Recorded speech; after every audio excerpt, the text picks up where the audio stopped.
And welcome back to Bengal Bites, a Cincinnati Bengals fan podcast from a real, raw, unfiltered perspective. I'm your host, Derek. This is episode 26, the Week 12 preview, where the Pittsburgh Steelers come in to Paycor Stadium at 6-5 to take on the Cincinnati Bengals at 5-5.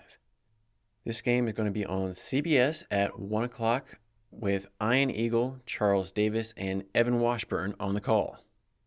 If you're brand new to this podcast, go back and check out episode 0, the pilot episode where I explain who I am, what this show is all about. But basically, I'm a former college football player and lifelong fan of the Bengals who wanted to make a podcast to help you, the Bengals fans, be more informed and entertained and enhance your experience this season. If for some reason you're brand new to the sport of American football, go back and check out episode 1 where I explained in way too much excruciating detail how the whole sport works without assuming any knowledge from you, the fan.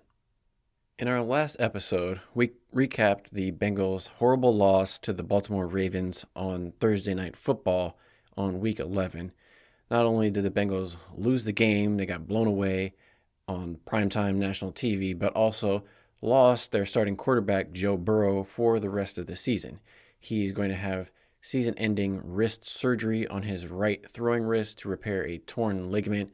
We assume that surgery is going to happen relatively soon. As soon as the swelling goes down, he's going to have that procedure. But we do expect Joe Burrow to be around the team and on the sidelines with the team the rest of the season, but he's not going to be able to play and contribute on the field. What that means is that the Bengals are going to have to turn to their backup quarterback, Jake Browning, from here on out. We got to see a little bit of Jake Browning in the second half of that game last Thursday. In this episode, we're going to talk about what we expect to see from Jake Browning and the rest of this Bengals team the rest of these 7 games here on out. We're also going to discuss what to expect from the Pittsburgh Steelers coming into this game, a little bit of a scouting report on the Steelers, and just take an assessment of how are we feeling about this game, about this season from here on out.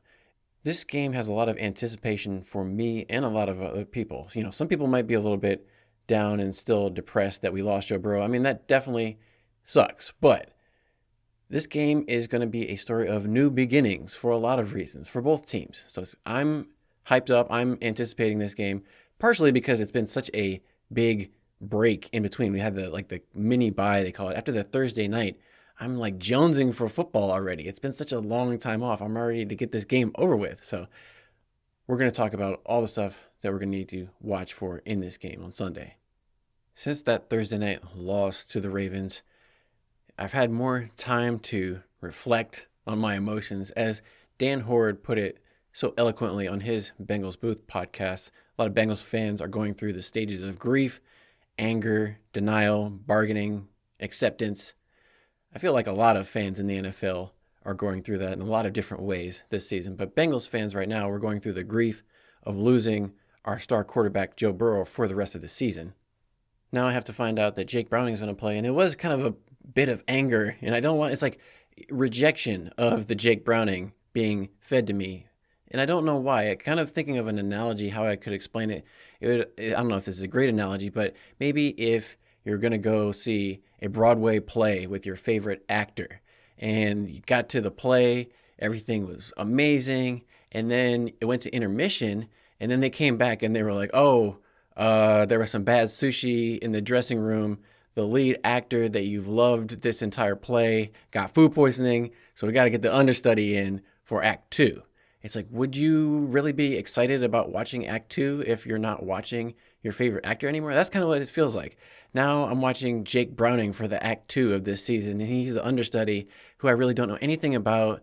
I don't care anything about it. It's like, this isn't what I paid for. This isn't what I signed up for. I didn't want to see this guy. I wanted to see the main guy, so everything that the Bengals have been doing all season has been built up around Joe Burrow, building up this persona. It's so funny.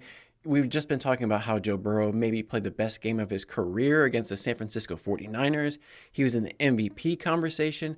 The From the Jungle episode on YouTube obviously just had a big picture of Joe Burrow as a thumbnail, and it said, "Who we are," meaning like, we are Joe Burrow.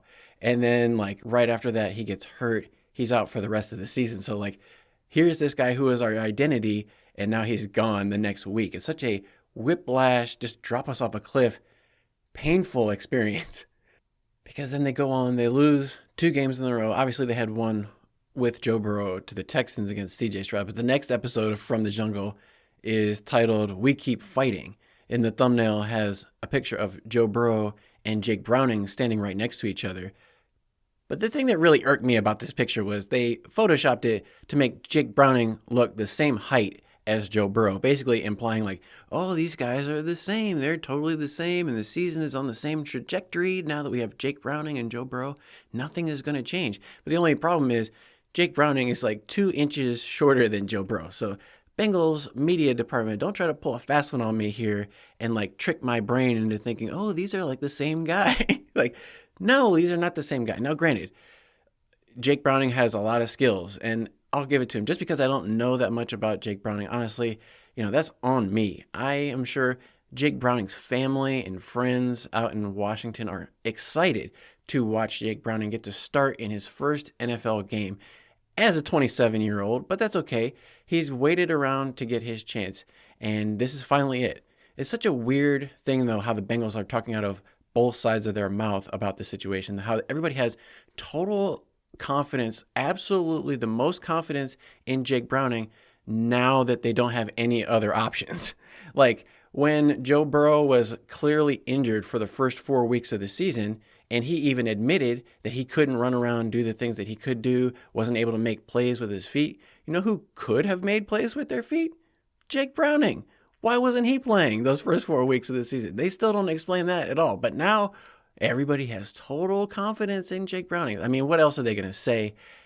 It doesn't make any sense. Their whole logic and reasoning for the first half of the season compared to now, it's contradictory. But what are you going to do?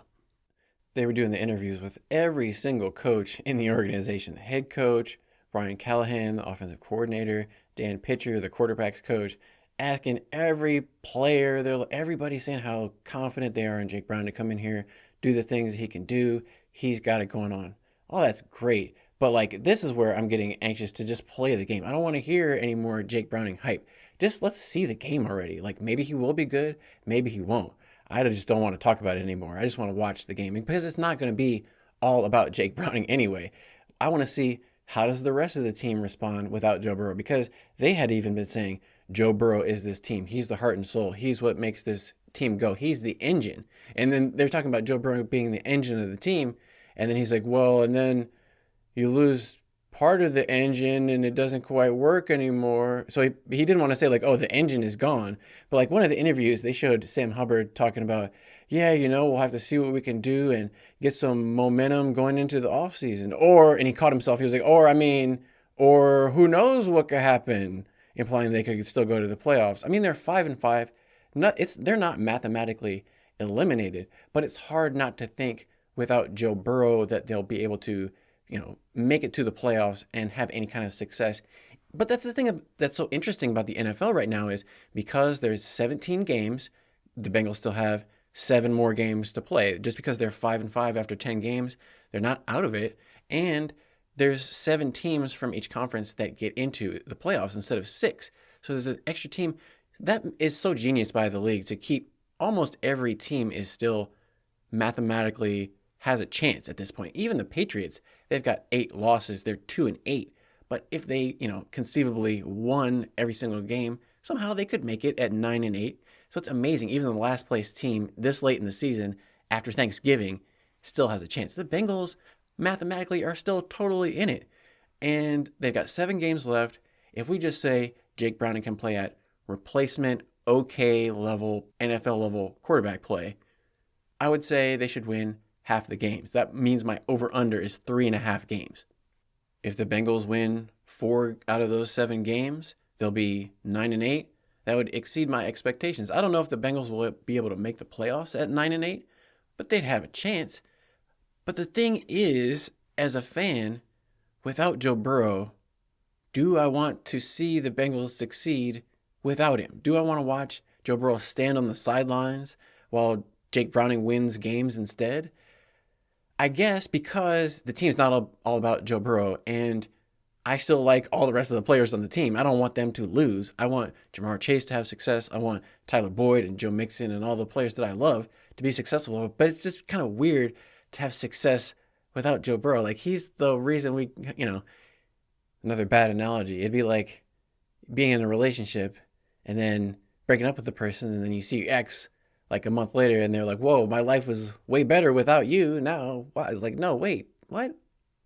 Jake Browning optimism aside, I think a reason to still have some optimism is that even though they lost their most valuable player in Joe Burrow, they didn't lose their best player in my eyes, who is still Jamar Chase. Jamar Chase is still healthy, ready to go. So if they can have an offense that can get Jamar Chase the ball, they can still score some points and do something. Jamar Chase and Joe Mixon is still producing, but he's not getting as many carries. He's only getting like 15 carries a game, but he's still getting like 4.5 yards a carry, or maybe 4 yards a carry, let's say. But he's still being productive. It's just that he doesn't get as much opportunity. Bengals still have some players who can do something, even without Joe Burrow out there. But that means the coaching staff is going to have to do a good job of scheming up good, well-designed plays, calling a good game, and they're coming off that mini bye from the Thursday night game. They have 3 extra days to prepare. We saw what they did against the 49ers when they were coming off their bye week. They had a great game plan against the 49ers. So hopefully with that little bit of extra time, more rest, the players will be a little bit hopefully recovered. Some of them will, some of them won't. We'll get to the injuries later, but the coaches should at least have extra time to come up with something to beat the Steelers. Now this rivalry with the Steelers goes back a long way.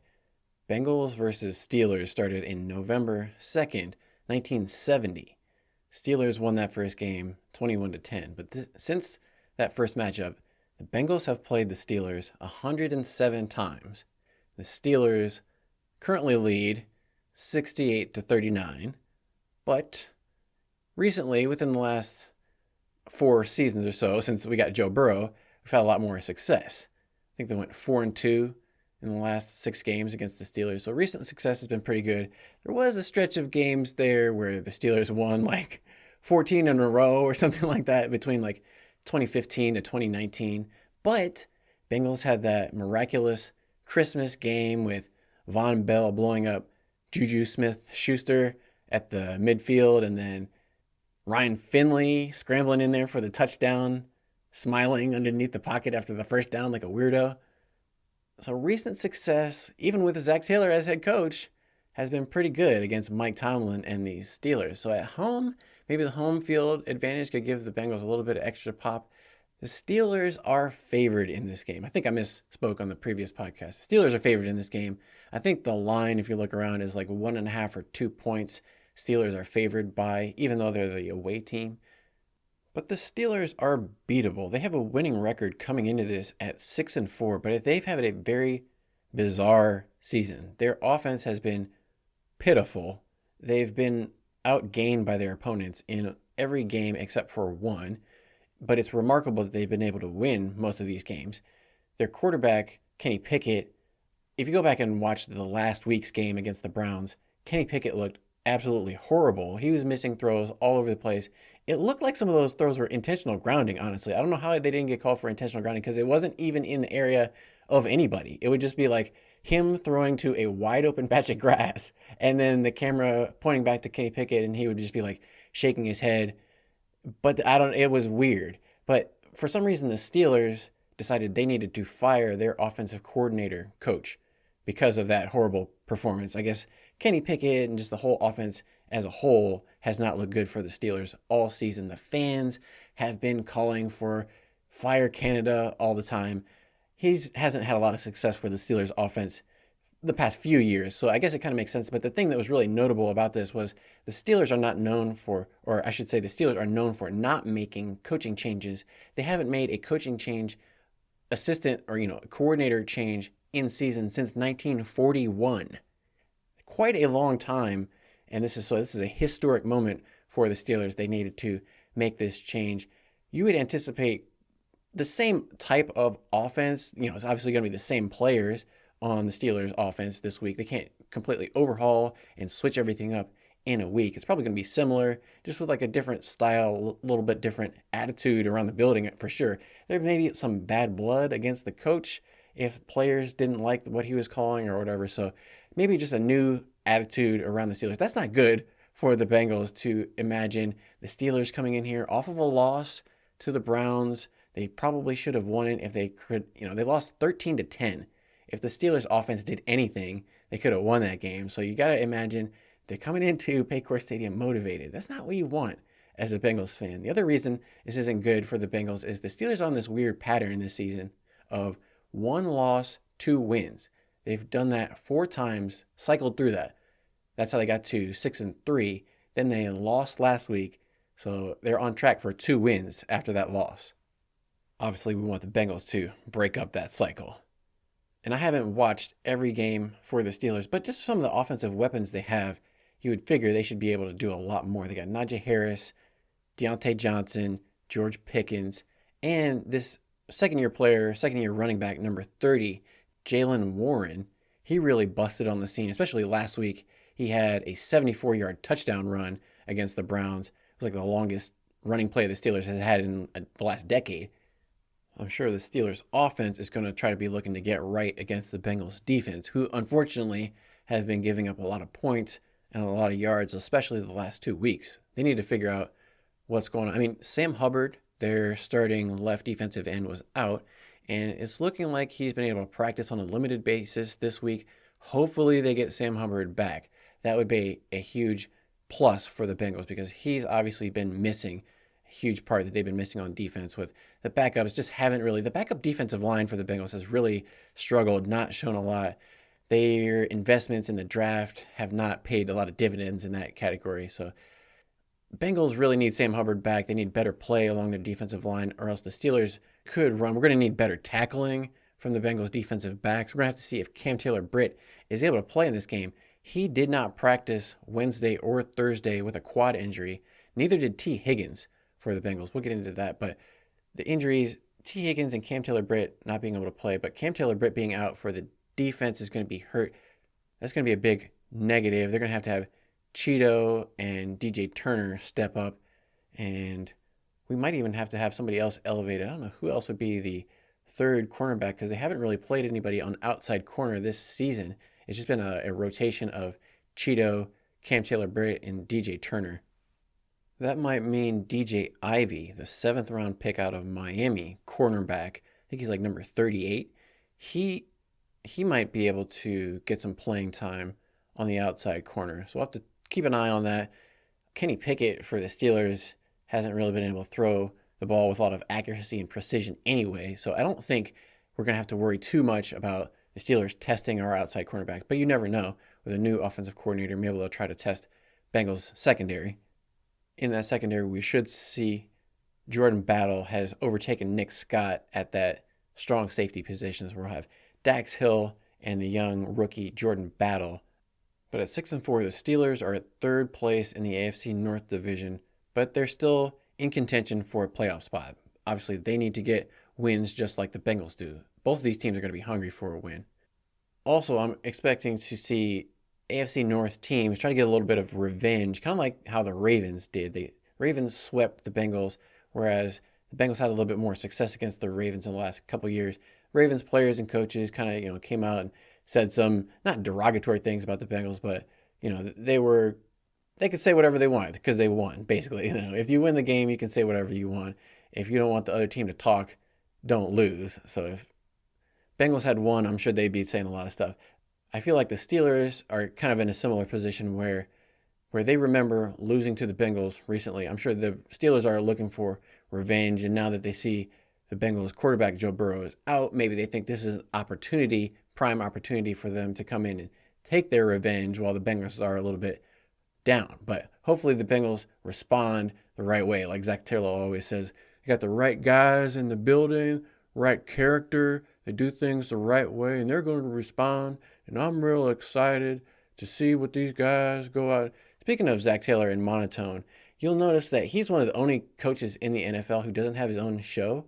Like every other coach has a weekly sit down and will ask the head coach questions, and he has lots of personality and charisma and, really draws you into the coach and the team and all that stuff.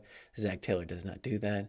Nobody wants that from Zach Taylor. I'm glad that they don't. He has the self-awareness to realize everybody would fall asleep like 2 minutes into a Zach Taylor weekly call-in show. Like, holy crap. But somebody in that locker room, I don't know, it's not going to be Zach Taylor, but somebody has to be a voice of motivation, inspiration. Maybe that can be Joe Burrow. I'm sure that's going to be a storyline into the rest of this season, is how Joe Burrow is going to be acting like a coach out there. He's going to be helping Jake Browning be his second pair of eyes and help him along even when he can't play. It's going to be like how the Jets played up Aaron Rodgers and how Aaron Rodgers is helping Zach Wilson and blah, blah, blah. Maybe Aaron Rodgers could come back. We already know Joe Burrow can't come back. They've taken that one off the table, so we don't have to worry about that. But there's going to be lots of stories about how Joe Burrow is still helping the team even though he can't get out there and play. That typically has not been Joe Burrow's style. He even mentioned he's more of a leader by example, but now he can't go out and lead by example, so he's going to have to figure out a way to be a vocal leader and inspire and motivate guys when he can't do what he's normally been doing. So that's going to be interesting to see. Joe Burrow got his contract. He's going to be the highest paid player in the league, so he's got to earn that money somehow. But flipping it around and taking a look at the Steelers' defense, that was really the strength that popped off the screen when I watched Steelers play the Browns. Dorian Thompson-Robinson, the rookie for the Browns, he didn't look that bad, honestly. It's just that the Steelers' defense played pretty well. Their cornerbacks were pretty tough in coverage, and as we know, Steelers' defensive line is one of the best in the NFL. They play a 4 to 5 man front. It's kind of like that old school 3-4 defense where they'll have 3 down linemen. They'll have a nose tackle directly above the center, and then 2 defensive ends outside of the guards for the offense. And then they'll have on the outside 2 outside linebackers standing up in a 2-point stance, getting ready to rush. That's TJ Watt, number 90, and Alex Highsmith, number 56. TJ Watt has been a all-pro for a number of years, obviously JJ Watt's brother, but Defensive Player of the Year. He had some crazy interceptions of Joe Burrow. Like last year, he just jumped up in front of Joe Burrow's pass, like at the line of scrimmage, intercepted the ball straight out of the air. It was insane. But Jake Browning hasn't been playing against guys like that. And we're going to have to see if the Bengals offensive line, that's going to be an interesting matchup. Jonah Williams at right tackle versus TJ Watt, and Orlando Brown Jr. at left tackle against Alex Highsmith. Those 2 outside linebackers are some of the best in the league, and Bengals tackles are going to have to hold up. Similarly, Bengals interior offensive line is going to have to hold up against the likes of Cam Hayward, Larry Ogunjobi, and all the rest of the Steelers. Our interior linemen like Cordell Volson, Ted Karras, and Alex Kappa, who have not been doing a great job so far this season of keeping Joe Burrow upright. Now their goal is going to be to protect Jake Browning. That's the other thing that Jake Browning hasn't gotten a lot of. He's got a lot of experience in the tape room and the weight room on the practice field. He hasn't gotten hit a whole lot in his NFL career. And as they say, everybody has a plan until they get punched in the mouth. I'm sure everybody's really confident in Jake Browning, and he has confidence in himself until he gets sacked about 5 times in the first half by the Steelers. So he's got to stay upright, stay healthy. So Jake Browning has to learn to play in the NFL and protect himself. That's one thing that when you get in the NFL, you're not used to the speed and the hits and the violent nature of the game. I'm sure he's seen Joe Burrow taking these hits, but even Burrow, when he got in as a rookie, he was running around, diving all over the place, taking these hits unnecessarily. He had to learn to get down, protect himself. We'll have to see, does Jake Browning have that skill of being able to protect himself? We don't want to see A.J. McCarron out there already. But we also need the Bengals coaches to help Jake Browning protect himself and protect the offense, given the fact that he's going to be a first-time starter. Hopefully the coaches don't put too much on his plate. Like, we don't want to see him throwing the ball 40 or 50 times in this game. Like 25 passes in your first NFL game, that should be enough. You don't want to pass it too much. So 25, maybe 27, 28 passes at the most, I'm going to say, for Jake Browning. I don't want more than 30 passes for Jake Browning is going to be way too many in his first NFL start. I would say Joe Mixon is going to have to get a bigger workload, and maybe Chase Brown. We don't know if Chase Brown is going to be able to play. He's been on the injured reserve with a hamstring injury. He might get activated. If not, it's going to be more Travion Williams, which nobody's really excited about. But the Bengals need to get the offensive game going to support Jake Browning. It can't be all on Jake Browning's shoulders to win the game in his first start in the NFL.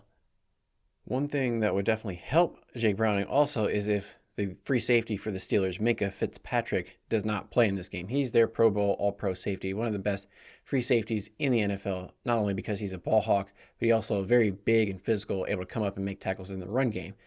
Jake Browning likes to throw passes over the middle of the field. Minkah Fitzpatrick likes to play over the middle of the field. So if Minkah is not there, that'll be better for the Bengals. It's going to be interesting to see if T. Higgins is able to play in this game. He did not practice Wednesday or Thursday of this week. Andre Yosivas did get a practice in he's coming back from a knee injury. He missed the game, so hopefully they can get Yosivas back if T. Higgins isn't able to play. But given the fact that they had so much extra rest time from Thursday all the way to Sunday, the fact that he's still not able to practice with the extra rest doesn't really make it sound good that for T or Cam Taylor-Britt for this Sunday's game. Another injury to watch for the Steelers is George Pickens, who's their leading receiver. Even though he only has like 30 catches, he's their leading receiver. That just shows you how terrible the Steelers' offense has been. But George Pickens, he had a shin injury. If he's not able to go, that'll be a big loss for the Steelers. So a couple injuries to watch on both teams. One thing to keep in mind is the weather for this game. Sunday at Paycor Stadium, the forecast is calling for high 40s to about 50 degrees and 85% chance of rain. This could be a wet, rainy, cold game at Paycor Stadium. Whichever team is able to run the ball better probably in that scenario is going to have more success in the game. Bengals haven't had a lot of success. They haven't really tried to run the ball. And Zach Taylor is very adamant about how, nope, we're a passing football team. We do not run the ball. They don't even try to run the ball. So if they're going to pass in the rain with Jake Browning, I don't know how that's going to work. We'll have to see. Maybe Zach Taylor is going to have to coach his nuts off. This is probably going to be the referendum on Zach Taylor and his coaching abilities to say, is his philosophy as a coach and coaching staff, is it successful without Joe Burrow? Or was it really Joe Burrow this whole time? Based on the results of the Bengals without Joe Burrow, but with Zach Taylor, I lean more in the camp of it's mostly Joe Burrow because Zach Taylor's, like I said, 2-14 in his first season as a NFL head coach and somehow still got a second season, which is unbelievable. But yeah, without Joe Burrow, the results haven't been great. So you have to prove it to me, until I believe otherwise. If you look at other teams around the league, it's amazing how much a star quarterback can really change the trajectory of a franchise. If you look at the Jets, they had so much optimism coming into this season. Then all of a sudden, Aaron Rodgers goes down first series of the opening night. And since then, all the Jets fans have been trying to cope with the reality of Zach Wilson. And now they got Tim Boyle, the third string quarterback in there. They're still going through it, but somehow even the Jets are still not eliminated at 4-6. The Carolina Panthers are definitely eliminated. They're 1-9, but they're going through the grief, and some of them, they're still in denial maybe, but maybe they're starting to come around to the acceptance phase of the fact that they effed up. They should have drafted C.J. Stroud. Bryce Young was a mistake. Trading away DJ Moore and Christian McCaffrey and their first-round draft pick and then drafting Bryce Young was a horrible mistake. They're going to be dealing with that grief for a long time, and they're going to have to accept it. Unfortunately, there's no other way around it. So, that's, the silver lining in all of this is it still could be worse. Bengals are 5-5. There's still a lot to play for. There's still a lot of football left to play. It's not all about Joe Burrow. Maybe? We don't know. We'll see. That's the thing. It's so exciting. You have to see. We'll have to find out. It'll be interesting. We'll have a lot more to talk about after the game. That's for sure. So come back and join me on the next episode when we break down this Week 12 game against the Steelers. If you've listened this far, don't forget to subscribe, give me a rating, leave a comment. Let me know what you think of this show, what you like or dislike, what I could do to make the show better. I'm always looking to improve this show, so let me know. As an example of comments, we got this comment from Mike. Mike thinks this game is going to show what kind of grit is left in the team and any kind of goal they have. He says mandatory wins from here, but especially conference. Good point, Mike. I think the Bengals are like 1-6 in the AFC and no wins in the AFC North. So yeah, they definitely need to get some AFC conference wins. But if you have any comments for me, let me know. hit me up in the show notes, comments, or hit me up on Twitter at Bengal Bites. But until next episode, I'm going to leave you with a Who Dey and stay hungry for more Bengal Bites.